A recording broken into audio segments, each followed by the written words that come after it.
오늘 우리 현대인들은 무한 경쟁이라고 하는 싸움터에서 살아갑니다. 남들보다 앞서야 되고 남들보다 잘해야 살아남는다, 그렇게 생각하기 때문에 너나 할 것 없이 끝없는 경쟁에 내몰리고 있죠. 이건 어른들만의 문제가 아닙니다.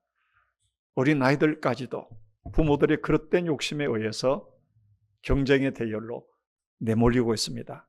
여러분 이런 말 들어보셨죠? 4세 고시반 혹은 7세 고시반, 이런 기막힌 이야기들이 있지 않습니까? 아이들이 유명한 유치원에 들어가기 위해서 고시를 치러야 되고, 또 의대나 로스쿨에 들어가기 위해서 어린 아이 때부터 유명 학원에 등록하려면 거기도 줄을 서야 되니까 고시를 치러야만 이름난 학원에 들어갈 수 있다는 겁니다. 그래서 어린 아이들, 이미 학교에 들어가기 전부터 고시에 내몰리고 있는 거지요. 마음껏 뛰어놀아야 될 아이들이 이 부모들의 욕심 때문에 경쟁의 대열에 그렇게 휘몰리고 있습니다. 여러분, 이 경쟁이라고 하는 것은 남들과 나를 비교하게 되잖아요. 그러면 필연적으로 열등감, 패배감에 빠지게 되고 자존감이 상처를 입게 됩니다. 그래서 나는 무능해, 난 자격이 없어, 나는 이것밖에 안 돼, 이런 열등감에 아이들이 시달리게 되는 거지요. 오늘 우리가 살아가는 세상이 바로 이런 세상입니다. 이런 시대에 오늘 우리에게 들려오는 복음이 있습니다. 그게 우리가 함께 읽은 말씀 17절이죠. 이는 내 사랑하는 아들이요 내 기뻐하는 자라. 예수님께서 세례를 받고 물 위에서 올라오실 때 하늘로부터 들려온 하나님의 음성입니다. 하늘의 음성은 두 가지입니다. 먼저는 이는 내 사랑하는 아들이요 라고 하는 것인데, 아버지가 하늘에서 아들에게 들려주시는 말씀입니다. 여기 사랑하는 아들이라고 하는 말은 특별한, 유일한 그런 뜻입니다. 예수님이 누구시죠? 이 세상을 구원하시려고 하나님께서 보내신 구원자입니다. 그가 바로 예수 그리스도지요. 그 예수님께서 공생애를 시작하시기 전에 하나님 아버지께서 아들됨의 정체성을 확인해 주시는 말씀이 바로 이겁니다. 이는 내 사랑하는 아들이요. 예수님은 이미 이걸 알고 계셨어요. 그렇지만 아버지께서는 아들에게 이걸 공적으로 인정해 주시는 겁니다. 선포해 주시는 거지요. 이제 하나님의 사랑받는 아들로서 구원 사역을 시작하라 하는 하나님의 인준, 이게 바로 이는 내 사랑하는 아들이요 라고 하는 것인데, 우리는 이걸 가리켜서 아들됨의 정체성을 부여받았다, 그렇게 말합니다. 여러분, 이 정체성이라고 하는 것은 정말 중요합니다. 십자가의 구원 사역을 이루기 위해서 이제 메시아의 길을 걸어가야 될 이 아들에게, 아들 예수님에게 내가 누구냐 라고 하는 것보다 더 중요한 게 없습니다. 내가 누군가 라고 하는 것은 내가 왜 존재하는가 라고 하는 것과 질문이 맞닿아 있습니다. 아무리 힘들어도 내가 이걸 감당해야 될 분명한 이유와 목적을 알면 그거 능히 해낼 수 있습니다. 여러분, 힘들다고 힘든 게 아니잖아요. 진짜 힘든 것은 이유를 모르고 어려움을 당할 때입니다. 내가 왜 이런 일을 해야 되는지 이유를 알지 못하면서 어려움을 당하면 그거 견딜 수 없는 거지요. 우리 대한민국이 100여 년 전에 복음을 받고 한국 교회가 급속하게 부흥을 했지요. 그래서 전 세계에 많은 선교사님들을 파송을 했습니다. 그런데 선교사님들이 해외 각지에 가서 선교 사역을 하는데 쉬운 것만은 아니죠. 중동이나 특별히 무슬림권, 또 공산권, 이런 쪽에 나가서 선교를 하는 선교사님들은 많은 어려움을 당합니다. 생명의 위협을 겪기도 합니다. 우리가 생각할 때는 생명의 위협을 시시각각으로 받는 그 상황 속에서 어떻게 선교사님들이 선교를 할 수 있을까? 그렇게 생각을 하게 되지요. 이유는 선교사로서 하나님의 부름을 받았다라고 하는 이 정체성이 분명하기 때문입니다. 돈 벌러 간 거 아니잖아요. 선교사님들이 잘 먹고 잘 살기 위해서 그곳에 간 거 아닙니다.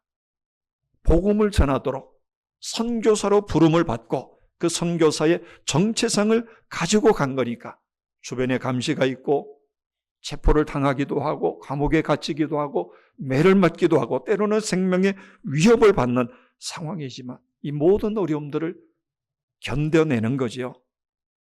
내가 누구인지, 내가 왜 존재해야 되는지 이걸 분명하게 알지 못하면 내 삶은 계속해서 흔들립니다. 그러니까 우리의 삶이 힘들고 어려울수록 분명하게 붙들어야 될 것. 그게 정체성입니다. 마귀는 끊임없이 이걸 공격합니다. 마귀의 공격 목표는 예수님에게서 하나님의 아들로서의 정체성을 흔들어 놓는 겁니다. 유대 종교 지도자들이 예수님의 공생에 내내 공격했던 게 바로 이겁니다. 하나님의 아들로서의 정체성을 얘기할 때마다 죽여버리겠다고 합니다. 옷을 찢고 티끌을 날리면서 참나마도다. 그러면서 예수님을 위협하지요. 그러나 예수님은 하나님의 아들로서의 정체성을 한 번도 놓치지 않으셨습니다. 우리가 믿음으로 얻은 정체성이 있지요. 요한복음 1장 12절의 말씀입니다. 바로 하나님의 자녀라고 하는 정체성입니다. 영접하는 자, 곧 그 이름을 믿는 자에게는 하나님의 자녀가 되는 권세를 주셨으니. 아멘. 이 하나님의 자녀라고 하는 정체성은 우리가 돈으로 얻은 거 아닙니다. 예수 그리스도로 인해서 우리에게 주어진 새로운 정체성입니다. 오늘 예배드리시는 여러분들 다 각각의 정체성이 있지 않습니까? 가정에 가면 우리 권사님, 집사님들은 엄마의 정체성, 아내의 정체성, 혹은 뭐 할머니의 정체성, 또 우리 남자들은 가정에서 아들의 정체성, 남편 혹은 아버지로서의 정체성을 가지고 삽니다. 가정에뿐만이 아니죠. 세상에 나가면 직장에서 우리가 처한 각각의 직장에서 혹은 신분이나 직급에 따라서 다양한 정체성을 우리가 가집니다.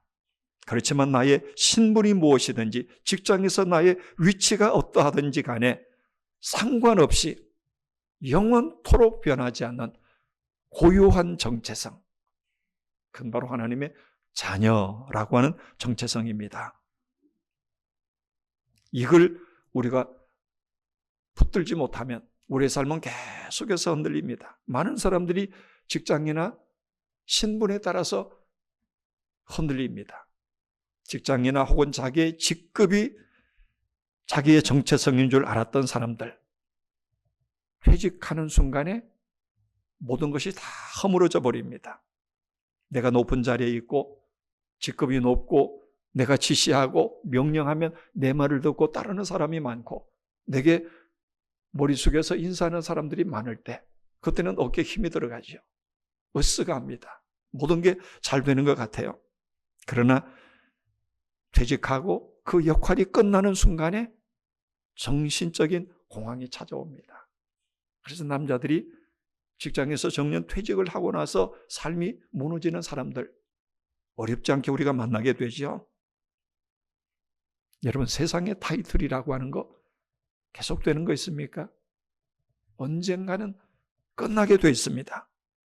하지만 하나님의 자녀라고 하는 정체성은 영원합니다.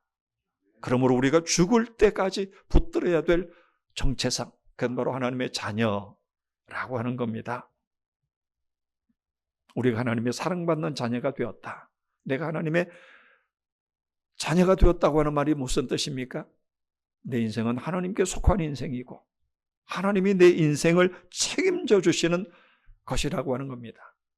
내 삶은 내가 결정하는 거 아니고 다른 사람에 의해서 내 삶이 결정되는 것도 아니고 하나님에 의해서 내 인생은 결정된다 라고 하는 것을 믿고 살아가는 거지요. 바로 이 정체성을 붙들고 있다면 우리는 세상 그 어떤 일을 만나도 그 어떤 것에 의해서도 요동하지 않을 수가 있습니다.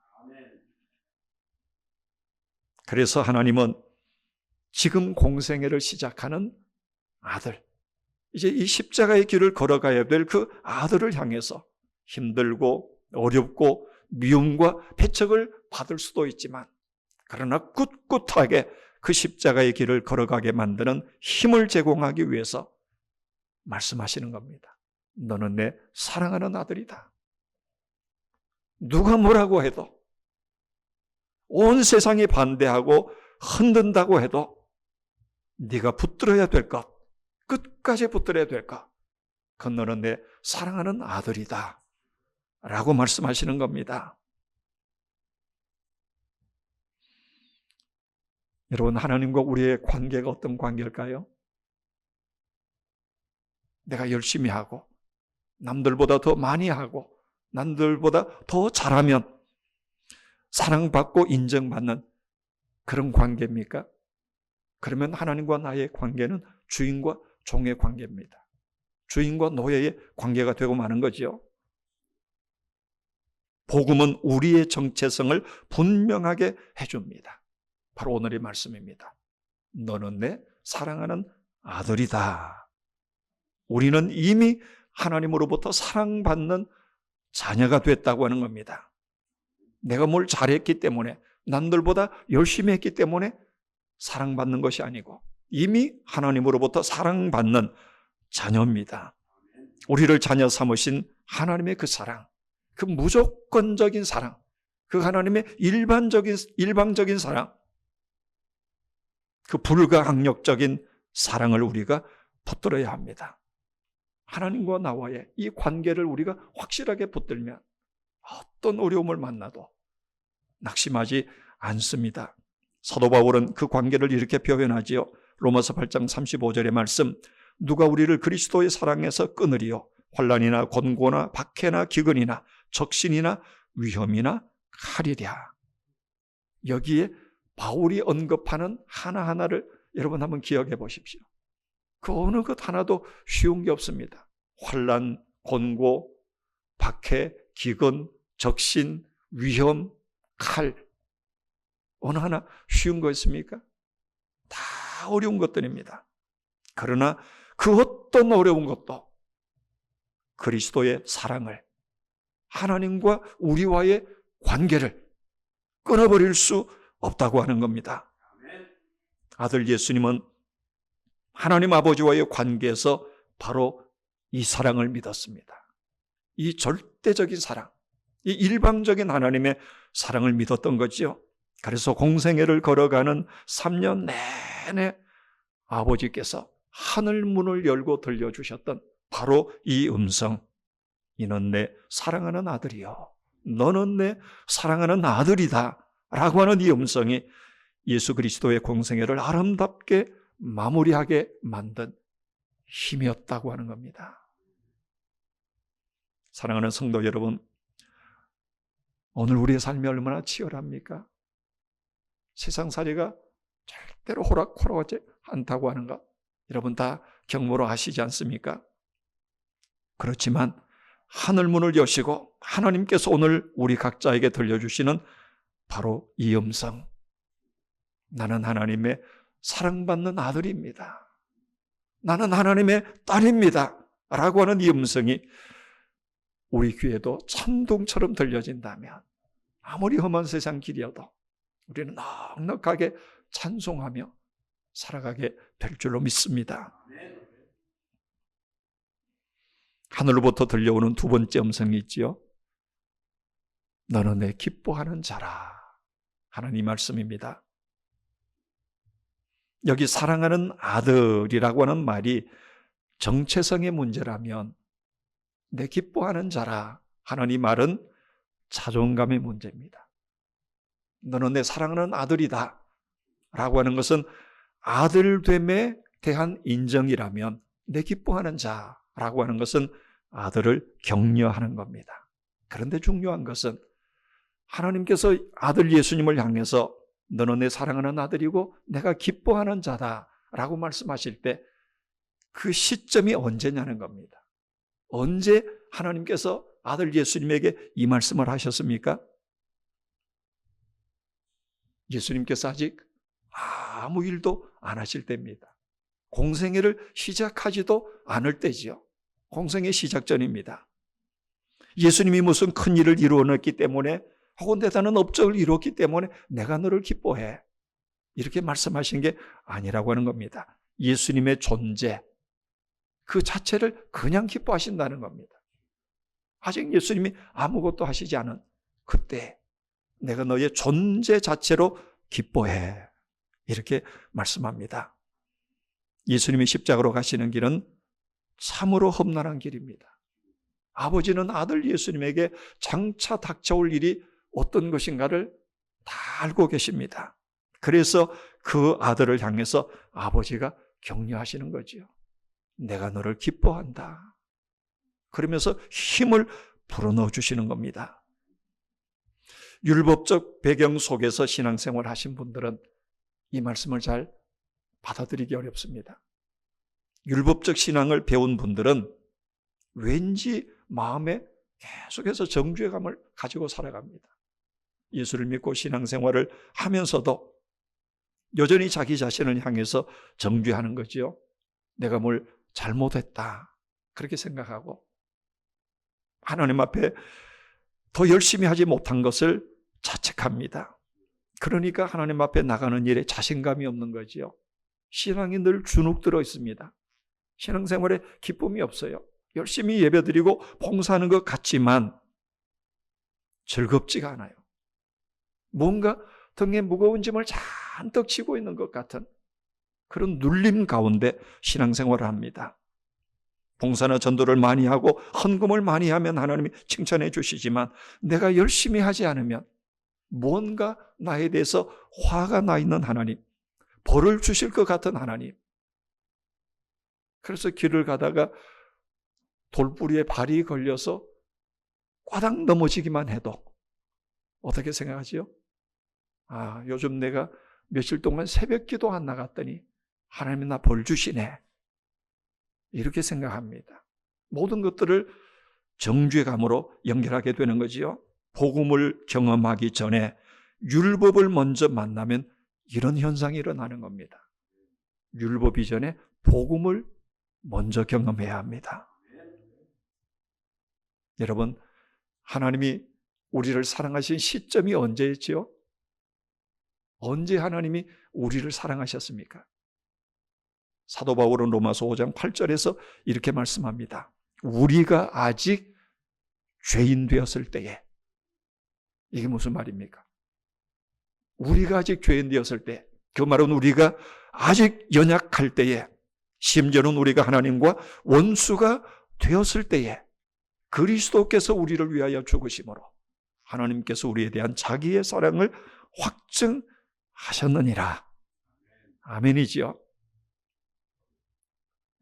우리가 잘나서 내가 하나님이 기뻐하실 만한 일을 해서 하나님이 나를 사랑하시고 나를 기뻐하신다고 하는 게 아닙니다. 내가 부족하지만, 연약하지만, 심지어는 하나님 앞에 말할 수 없는 죄인이지만 우리를 있는 모습 그대로 우리의 존재 자체를 기뻐하신다 라고 말씀합니다. 세상의 가치는 그게 아닙니다. 너 얼마나 돈 되냐? 그런 기준으로 사람을 평가하잖아요. 너 얼마나 유능하냐? 너 얼마나 똑똑하냐? 너 얼마나 쓸모가 있느냐? 이런 기준으로 항상 사람을 평가합니다. 그리고 서열을 매기고 줄을 세우지요. 그래서 사람들은 어떻게 하든지 남들보다 앞서기 위해서, 사람들에게 인정받기 위해서 안간힘을 씁니다. 칭찬받기 위해서 온갖 충성 경쟁을 다 합니다. 그러나 하나님이 우리를 대하시는 방식은 그런 세상의 방식과 다르다는 겁니다. 주님은 내가 유능하고 똑똑하고 돈 될 만하고 쓸모가 있어서 우리를 불러주신 거 아닙니다.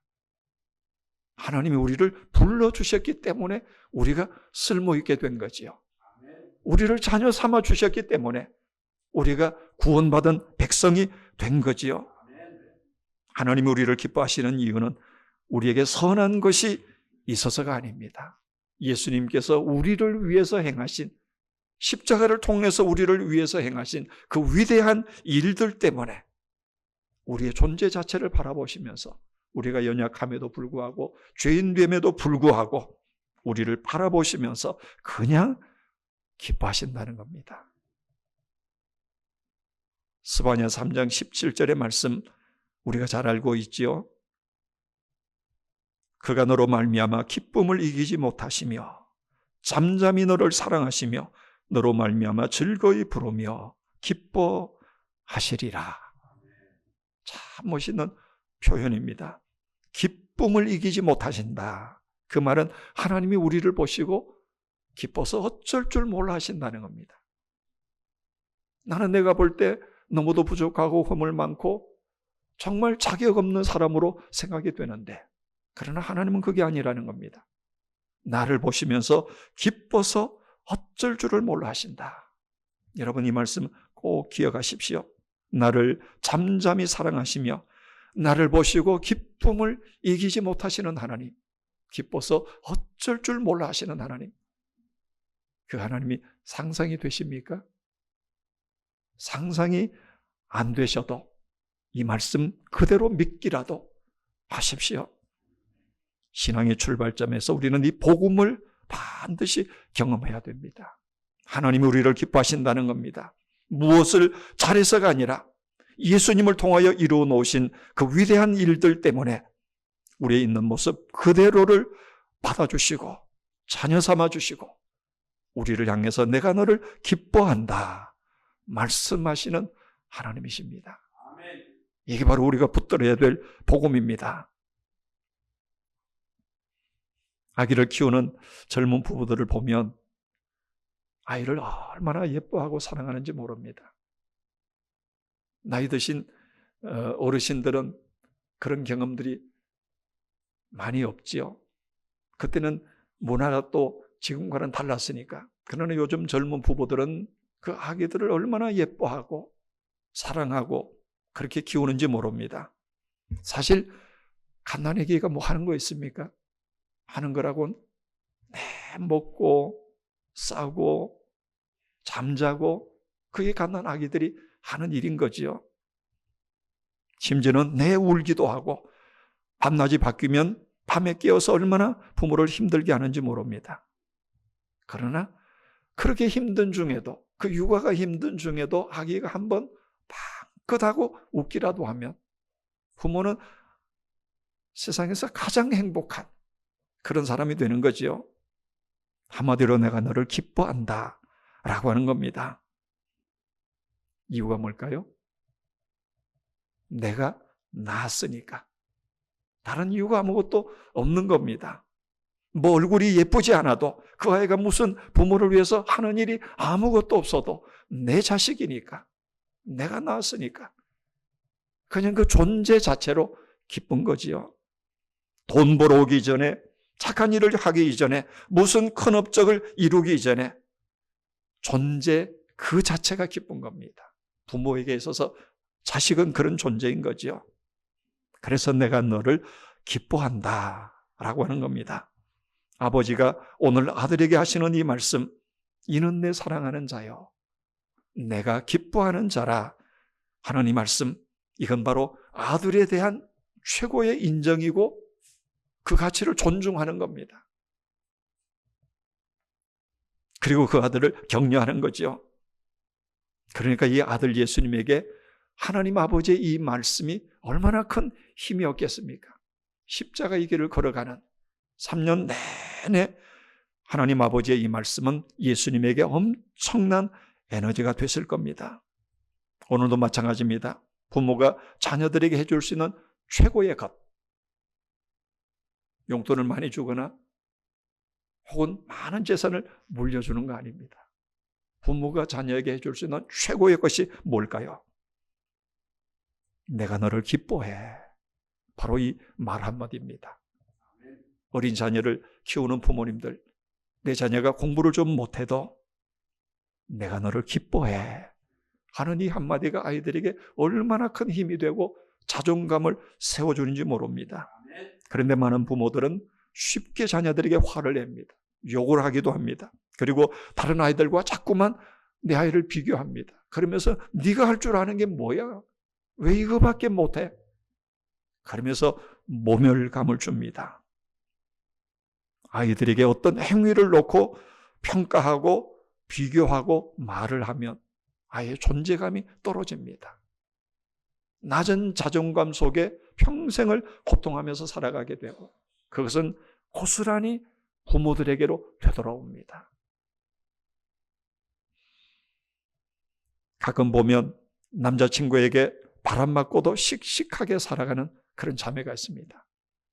반대로 남자에게 바람 맞았다고 약 먹고 죽겠다고 하는 그런 자매도 있습니다. 그 반대 경우도 있겠지요. 계약직으로 다녀도 행복하게 노래하면서 일하는 그런 사람이 있는가 하면 높은 지위에 있고 성공했다고 말하는 그 자리에서도 늘 불안해하고 염려하고 낮은 자존감 때문에 힘들어하고 사람들의 눈치를 보며 살아가는 그런 사람도 있는 거지요. 자존감의 문제입니다. 지위에 높고 낮음이 아닙니다. 돈에 많고 적음이 아닙니다. 자존감이 높은 사람은 주어진 현실을 잘 받아들입니다. 그리고 그것을 이겨냅니다. 여러분, 부모의 역할은 자녀에게 끊임없이 자존감을 높여주는 겁니다. 내가 너를 사랑해. 내가 너를 기뻐해. 라고 격려해 주는 거지요. 비교하고 평가하고 어떤 외적인 결과로 아이를 자꾸 점수를 매기면 아이는 점점 힘을 잃어가게 됩니다. 오늘 우리 시대가 바로 그런 문화가 팽배해 있는 거죠.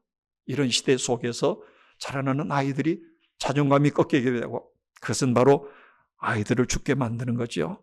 오늘 우리 믿음의 부모들은 아이들에게 격려하고 자존감을 높여주고 그 아이가 끊임없이 살아나도록 그렇게 만들어야 되는 겁니다. 오늘 아들을 향해서 아버지께서 주시는 이 말씀, 나는 너를 기뻐한다 라고 하는 이 말은 그 힘들고 어려운 십자가의 길을 걸어가는 아들에게 아버지가 주시는 최고의 힘입니다. 최고의 격려입니다. 힘든 세상이지만 흔들리지 않고 살아가게 만드는 그 힘, 그게 바로 여기에 있는 겁니다. 내가 너를 기뻐해. 하나님 아버지는 아버지와 아들 예수님의 이 관계 속으로 오늘 저와 여러분들을 초대해 주셨습니다. 우리를 향해서 동일하게 하나님은 내가 너를 사랑한다. 너는 내 사랑하는 아들이요 내 사랑하는 딸이다. 내가 너를 기뻐한다 라고 말씀하십니다. 그 근거는 내게 있지 않습니다. 내 능력도 내 열심도 내 의로움도 아닙니다. 바로 하나님께서 그의 아들 예수님을 우리를 위해서 십자가의 제물로 내어주셨기 때문입니다. 낙심하고 절망하기 쉬운 세상에서 날마다 기죽고 날마다 넘어지고 포기하고 좌절하지만 우리가 어떤 모습으로 살아가든지 간에 너는 내 사랑하는 아들이고 너는 내 사랑하는 아들이고 내가 너를 기뻐한다 라고 말씀하시는 이 하나님 아버지, 그 사랑스러운 음성을 날마다 들으시며 살아가시기를 바랍니다. 사람들에게 인정받기 위해서, 남들보다 더 잘하기 위해서, 앞서가기 위해서, 출중하기 위해서 몸부림치는 그런 삶을 내려놓고 하나님 앞에 고요하게 엎드릴 때 하나님으로부터 들려오는 이 기가 막힌 음성, 너는 내 사랑하는 아들이요 내가 기뻐하는 자다 하는 이 음성을 들으시고 나는 하나님의 사랑받는 아들입니다. 나는 하나님의 딸입니다. 내 인생은 하나님의 손 안에 있습니다. 이 고백을 가지고 믿음의 길 찬송하고 감사하며 살아가는 양산 동산의 모든 교우들 되시기를 주님의 이름으로 축복합니다.